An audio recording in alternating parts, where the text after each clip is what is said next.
Welcome to the BoldSign eSignature tutorial. This video will give you a clear understanding of what an audit trail is and guide you on how to download it after the signing process is completed in BoldSign. An audit trail document is a record that captures key events, modifications, and interactions in the document. The purpose of an audit trail is to provide a transparent and traceable history of actions, helping ensure the document's accountability, compliance, and security. The information contained within an audit trail includes the document's ID, name, sender, signer, IP address, timestamps, etc. The audit trail document can only be downloaded after it is signed completely. Only those involved in the document signing process can download the audit trail. Imagine an HR associate in a software company responsible for the onboarding process of new hires.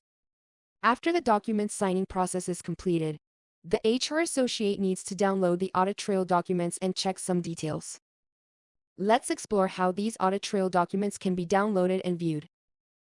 I first log into my BoldSign account and click the Documents option, which then displays a list of other options. I then select my documents, which then takes me to my Documents page. Here is a list of all the documents. I can locate the documents that the new employees have signed.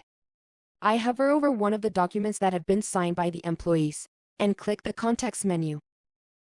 From the list of options displayed, I select the Download Audit Trail option. The audit trail document is then saved to my local device. Alternatively, the audit trail document can also be downloaded from the Documents Overview page by clicking the More Actions button and selecting the Download Audit Trail option.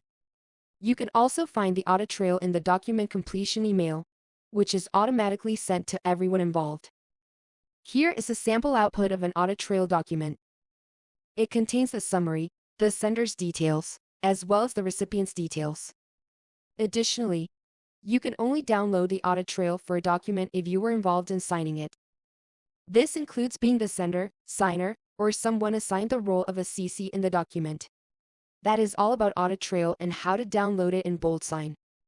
If you found this video useful, do not forget to hit the like button and subscribe. Thank you for watching. Stay tuned to our channel for more BoldSign tutorial videos.